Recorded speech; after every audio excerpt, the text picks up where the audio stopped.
Welcome to world of infinity. മാവോയിസ്റ്റുകൾ അല്ലെങ്കിൽ നക്സലുകളുമായുള്ള ഏറ്റുമുട്ടലുകളിൽ നമ്മുടെ ധീര ജവാന്മാർ നിരവധി പേർ ജീവൻ ബലിയർപ്പിക്കാറുണ്ട്. എന്നാലും നക്സൽ വേട്ടയ്ക്കായി എയർഫോഴ്സോ ആർമിയോ എത്താറില്ല. എന്താണ് ഇതിൻ്റെ കാരണം? കഴിഞ്ഞ ദിവസങ്ങളിലും നക്സലുകളാൽ ജവാന്മാർ മരണപ്പെടുകയും ഒരു സോൾജിയറിനെ നക്സലുകൾ ബന്ദിയാക്കുകയും ചെയ്തിരുന്നു. കേന്ദ്രത്തിൻ്റെ ശക്തമായ ഇടപെടലുകളാൽ ബന്ദിയാക്കിയ ജവാനെ വളരെ വേഗം തന്നെ മോചിപ്പിക്കുകയുണ്ടായി.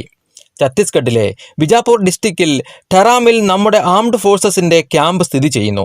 ഈ ക്യാമ്പിൽ നിന്ന് ലോഞ്ച് ചെയ്ത ഓപ്പറേഷനിലായിരുന്നു 20-ൽ പരം ധീര സൈനികർക്ക് ജീവൻ നഷ്ടപ്പെട്ടത്.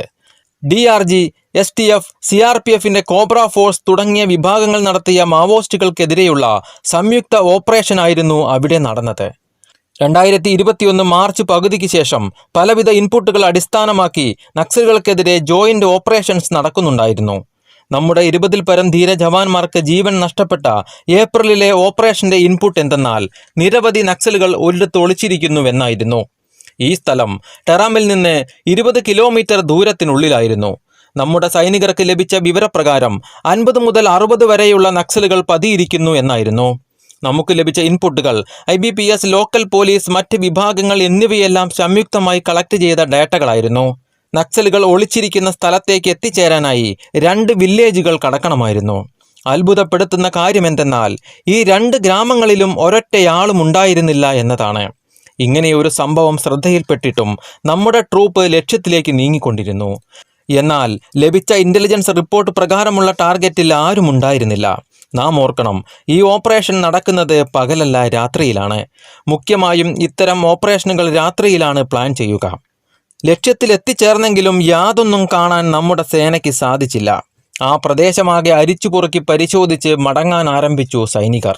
1000-ലധികം സൈനികർ നക്സൽ വേട്ടയ്ക്കായി വിവിധ സ്ഥലങ്ങളിൽ ആ സമയം ഓപ്പറേഷനുകളിൽ ഏർപ്പെട്ടിരുന്നുവെങ്കിലും ആ പ്രത്യേക സ്ഥലത്ത് 60-നും 80-നും മധ്യയുള്ള സേനാംഗങ്ങൾ മാത്രമേ ഉണ്ടായിരുന്നുള്ളൂ. ഇത്രയും സൈനികർ ആ പ്രദേശത്ത് നിന്ന് യാതൊന്നും ലഭിക്കാതായതോടെ മടങ്ങാനുള്ള ശ്രമം ആരംഭിച്ചു. ഈ സമയം അവിടെ സൈനികർക്കായി കാത്തിരുന്ന നക്സലുകൾ യു ഷേപ്പിൽ നമ്മുടെ ജവാന്മാരെ വളഞ്ഞു. സൈനികരുടെ ഇരട്ടിയോളം അംഗങ്ങളായിരുന്നു ആ മാവോയിസ്റ്റ് ഗ്രൂപ്പിൽ ഉണ്ടായിരുന്നത്. 3 വശവും മുഴുവനായി കവർ ചെയ്ത് ഒരു ഭാഗത്ത് രക്ഷപ്പെടാനായി വളരെ ചെറിയ വഴി ഒഴിച്ചിട്ടുള്ള തന്ത്രപരമായ രൂപത്തിലുള്ള ആക്രമണമായിരുന്നു നക്സലുകൾ നടത്തിയത്. ോളമുള്ള നക്സലുകൾ യു ഷേപ്പിൽ വളഞ്ഞ് അത്യാധുനിക ആയുധങ്ങൾ ഉപയോഗിച്ചായിരുന്നു നമ്മുടെ സേനയെ ആക്രമിച്ചത്. ട്രെയിനിങ് ലഭിച്ച പ്രൊഫഷണൽ ഷൂട്ടേഴ്സ് തന്നെയാണ് നക്സലുകൾ. മാവോയിസ്റ്റുകളുടെ ഈ ഫയറിങ്ങിൽ നമുക്ക് നഷ്ടപ്പെട്ടത് 20-ൽ പരം ധീര ജവാന്മാരെയാണ്. ശക്തമായി തിരിച്ചടിക്കാൻ പോലും കഴിയാത്ത വിധം ട്രാപ്പിലായിരുന്നു നമ്മുടെ ഫോഴ്സ്. നമ്മുടെ ഇന്റലിജൻസ് റിപ്പോർട്ട് ശരിയായി എന്ന് പറയണമെങ്കിൽ ഓപ്പറേഷനിൽ നാശനഷ്ടങ്ങൾ ശത്രുവിനാകണം അധികം. ഇവിടെ നമുക്കായിരുന്നു നഷ്ടം സംഭവിച്ചത്. അതുകൊണ്ട് തന്നെ നമ്മുടെ പ്ലാനിങ്ങിൽ കുറവുകളുണ്ട്, അല്ലെങ്കിൽ ഇത് നക്സലുകളുടെ പ്ലാൻ ആയിരുന്നു. മാവോയിസ്റ്റുകളുടെ പ്ലാനിംഗ് എങ്ങനെയാകുന്നുവെന്ന് നോക്കാം. ഇന്റലിജൻസ് റിപ്പോർട്ടുകൾ അനേകം സോഴ്സുകളിൽ നിന്ന് ശേഖരിക്കുന്നവയാണ്. ഇതിലൊന്നാണ് കമ്മ്യൂണിക്കേഷൻ ഇന്റർസെപ്ഷൻ. മാവോയിസ്റ്റുകൾ തമ്മിൽ നടക്കുന്ന കമ്മ്യൂണിക്കേഷനുകൾ പിടിച്ചെടുത്ത് വിവരങ്ങൾ ശേഖരിക്കുകയാണ് ഇവിടെ ചെയ്യുന്നത്. സൈന്യത്തെ തന്ത്രപൂർവ്വം തെറ്റിദ്ധരിപ്പിച്ച് നക്സലുകൾ പ്ലാൻ ചെയ്ത സ്ഥലത്ത് രാത്രിയിൽ നമ്മുടെ സേനയെ എത്തിച്ചു. ഈ രീതിയിൽ കാര്യങ്ങൾ നടക്കാൻ വേണ്ട വിധം പദ്ധതി മാവോയിസ്റ്റുകൾ നടപ്പിലാക്കി. ഫലമായി നമ്മുടെ സൈനികരുടെ ജീവൻ ബലിയർപ്പിക്കേണ്ടി വന്നു. നമുക്കിവിടെ സ്പഷ്ടമായി പറയാം, അതായത് നാം പ്ലാൻ ചെയ്ത് നടത്തുന്ന ഓപ്പറേഷനുകളിൽ നമുക്ക് കഷ്ടനഷ്ടങ്ങൾ കുറവായിരിക്കണം. അതല്ല, നാശനഷ്ടങ്ങൾ നമുക്ക് മാത്രമായാൽ മനസ്സിലാക്കേണ്ടത് പ്ലാനിംഗ് ശത്രുവിൻ്റെ ആയിരുന്നു എന്ന് തന്നെയാണ്. ഇവിടെ ഇന്റലിജൻസിന് പറ്റിയ വീഴ്ചയായും നമുക്ക് കണക്കാക്കാം. നമ്മുടെ സേന നക്സലുകളാൽ അവരുടെ സ്വാധീന മേഖലയിൽ അവരുടെ പദ്ധതി അനുസരിച്ച് വളയപ്പെടുകയായിരുന്നു. ഈ ഒരവസ്ഥ നമ്മുടെ സേനയ്ക്ക് എങ്ങനെ വന്നു ചേർന്നു? വളരെ ഗൗരവമായി കാണേണ്ട വിഷയം തന്നെയാണിത്.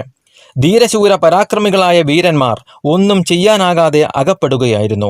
ഇതിന് കാരണം ഒന്നുമില്ലെങ്കിൽ ഇന്റലിജൻസ് പരാജയപ്പെട്ടു, അല്ലെങ്കിൽ നമ്മുടെ പ്ലാനിംഗ് നക്സലുകൾക്കായി ആരോ ചോർത്തി. കാരണം ഏതായാലും അത് കണ്ടെത്തി നാം തിരുത്തിയേ മതിയാകൂ. എന്തുകൊണ്ടാണ് മാവോയിസ്റ്റുകളെ നശിപ്പിക്കാൻ നമ്മുടെ എയർഫോഴ്സ് രംഗത്തിറങ്ങാത്തത്? എയർഫോഴ്സിന് വളരെ എളുപ്പത്തിൽ നക്സലുകളെ ആക്രമിക്കാൻ സാധിക്കും, എന്നാലും അവർ അതിന് തയ്യാറാകാറില്ല. കാരണം എന്തെന്നാൽ എയർഫോഴ്സ് രാജ്യത്തിനകത്തല്ല, പുറത്തുള്ള ശത്രുക്കളുമായാണ് പോരാടുക. നമ്മുടെ ആർമി, നേവി, എയർഫോഴ്സ് എന്നിവ രാജ്യത്തെ പുറത്തു നിന്നുള്ള ആക്രമണങ്ങളിൽ നിന്ന് സംരക്ഷിക്കുന്നു. രാജ്യത്തിനകത്തുള്ള പ്രശ്ന പരിഹാരത്തിനായാണ് സംസ്ഥാന പോലീസും കേന്ദ്ര സേനകളും. ലോക്കൽ പോലീസ്, CRPF തുടങ്ങിയ ഒട്ടനവധി റിസർവ് ഫോഴ്സസും ഇന്റേണൽ ആയ കാര്യങ്ങൾ നോക്കാനുണ്ട്.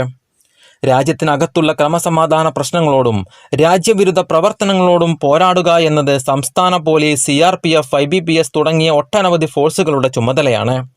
ആർമി, എയർഫോഴ്സ്, നേവി എന്നിവ രാജ്യത്തിന് പുറത്തുള്ള ശത്രുക്കളുമായി പോരാടുന്നു. അടിയന്തര സാഹചര്യത്തിൽ ആർമി, നേവി, എയർഫോഴ്സ് എന്നിവയും രാജ്യത്തിനകത്ത് ഇടപെടും. സ്റ്റേറ്റ് ഓഫ് എമർജൻസി സിറ്റുവേഷനിൽ ഏത് ഫോഴ്സും എവിടെയും ഇടപെടുകയും അറ്റാക്ക് ചെയ്യുകയും ചെയ്യും. എയർഫോഴ്സ് നക്സലുകളുടെ മേൽ അറ്റാക്ക് ചെയ്യണമെങ്കിൽ ഒരു പർട്ടിക്കുലർ ഏരിയ ലഭിക്കണം. പർട്ടിക്കുലർ ടാർഗറ്റിന്റെ മേൽ മാത്രമേ ബോംബ് ഓർ മിസൈലുകൾ പതിപ്പിക്കാനാകൂ. കാർഗിലിലെ ഏതെങ്കിലും ഒരു മല ക്യാപ്ചർ ചെയ്തിരിക്കുകയല്ല മാവോയിസ്റ്റുകൾ ചെയ്യുന്നത്. അങ്ങനെയാണെങ്കിൽ എയർഫോഴ്സിനെ ആക്രമിക്കാൻ എളുപ്പമാണ്. മാവോയിസ്റ്റുകൾ വളരെ വലിയ ഏരിയയിലാണ് പ്രവർത്തിക്കുന്നത്. അവർ സ്ഥലങ്ങൾ റൊട്ടൈൻ ചെയ്യുകയും ചെയ്യുന്നു. നമ്മുടെ രാജ്യത്തിനകത്ത് ഒരു വലിയ ഏരിയ നാം തന്നെ ബോംബിട്ട് നശിപ്പിക്കുക എന്നത് പ്രായോഗികമല്ല. ഇതിനുള്ള തിരിച്ചടി എന്നത് നേരിട്ടുള്ള പ്രത്യാക്രമണം തന്നെയാണ്. മുഖ്യമായും വനങ്ങളിൽ ഒളിച്ചിരുന്നാണ് മാവോയിസ്റ്റുകൾ നീക്കങ്ങൾ നടത്തുന്നത്. നക്സൽ ആക്രമണത്തിന്റെ പേരിൽ വനങ്ങളെയെല്ലാം ബോംബിട്ട് നശിപ്പിക്കുന്നത് എലിയെ പേടിച്ച് ഇല്ലം ചുടുന്നതിന് തുല്യമാകും. എയർഫോഴ്സ് ഒരു വലിയ ആക്രമണത്തിന് പദ്ധതിയിട്ടാൽ നിരപരാധികളായ ഒട്ടനവധി ആളുകൾക്കും നാശനഷ്ടങ്ങൾ സംഭവിക്കും. നക്സൽ പ്രോബ്ലംസ് ഇന്റേണൽ ഇഷ്യൂ ആയതുകൊണ്ട് തന്നെ എയർഫോഴ്സ് ഇതിൽ നേരിട്ടുള്ള ഇടപെടലുകൾ നടത്തില്ല. നാം ചെയ്യേണ്ടത് പ്ലാനിങ്ങോടെ നക്സലുകളെ ആക്രമിക്കുക എന്നത് തന്നെയാണ്. മോഹവാഗ്ദാനങ്ങളിൽ വഴിതെറ്റുന്ന ജനതയെ നേർവഴിക്ക് നടത്താൻ തക്ക ശക്തി ഇന്ന് നമ്മുടെ സൈന്യത്തിനുണ്ട്. വനത്തെ അറിഞ്ഞ് വനങ്ങൾക്കുള്ളിൽ ജീവിച്ച് ഗറില്ല യുദ്ധമുറ പരിശീലിച്ചാണ് നക്സലുകൾ നമ്മെ ആക്രമിക്കുന്നത്. തിരിച്ച് വനങ്ങളെ അറിഞ്ഞുള്ള യുദ്ധമുറ പ്രയോഗിച്ച് അവരെ നിലയ്ക്ക് നിർത്തണം. നാം കളക്ട് ചെയ്യുന്ന വിവരങ്ങൾ അക്യുറസി ഉള്ളതാകണമെന്നു മാത്രമല്ല, ഓപ്പറേഷൻ പ്ലാനിങ്ങുകൾ ഒരിക്കലും ചോരാതെ സെക്യൂറായി കൈകാര്യം ചെയ്യുകയും ചെയ്യണം. ഇന്ന് അർബൻ നക്സൽസ് എല്ലാ മേഖലകളിലും നുഴഞ്ഞു കയറിയിട്ടുണ്ട്. പ്രധാനമായും മാധ്യമങ്ങൾ, പോലീസ് തുടങ്ങിയ മർമ്മപ്രധാന മേഖലകളിൽ അർബൻ നക്സൽസ് പണമെറിഞ്ഞ് വരുതിയിലാക്കുന്നവർ പലപ്പോഴും നമ്മുടെ സൈന്യത്തെയും രാജ്യത്തെയും ഒറ്റുകൊടുക്കുന്നു. അർബൻ നക്സലുകൾ വിവരങ്ങൾ കൈമാറുന്നത് കൊണ്ട് മാത്രമാണ് പല ഓപ്പറേഷനുകളിലും നമ്മുടെ ജവാന്മാർക്ക് ജീവൻ നഷ്ടപ്പെടുന്നത്. സൈന്യത്തിന്റെ നീക്കങ്ങൾ ചോർത്തിക്കൊടുക്കുന്നതും അർബൻ നക്സലുകൾ തന്നെയാണ്. ആയുധങ്ങൾക്കപ്പുറത്ത് ജംഗിൾ വാർഫെയറിലുള്ള മറ്റ് പ്രധാന ഘടകങ്ങൾ മനസ്സിലാക്കി ഗറില്ല യുദ്ധമുറയിൽ നക്സലുകൾക്കെതിരെ തിരിച്ചടിക്കുക. അർബൻ നക്സലുകളെ കാര്യക്ഷമമായി കണ്ടെത്തി വേരോടെ പിഴുതെറിയുക. ഇക്കാര്യങ്ങൾ കൃത്യതയോടെ ചെയ്താൽ എയർഫോഴ്സ്, ആർമി, നേവി എന്നിവയുടെ സഹായമില്ലാതെ തന്നെ നക്സലുകളെ തുടച്ചു നീക്കാൻ നമുക്ക് സാധിക്കും. രാജ്യത്തിനകത്തുള്ള നക്സലുകൾ ഉൾപ്പെടെയുള്ള ശത്രുക്കളെ നാം തുടച്ചു നീക്കിയാൽ നമ്മുടെ ആർമി, നേവി, എയർഫോഴ്സ് എന്നിവ പുറത്തുനിന്നുള്ള ശത്രുക്കളെ തടഞ്ഞു നിർത്തി രാജ്യത്തിൻ്റെ അന്തസ്സും അഭിമാനവും എക്കാലവും കാത്തുസൂക്ഷിക്കും.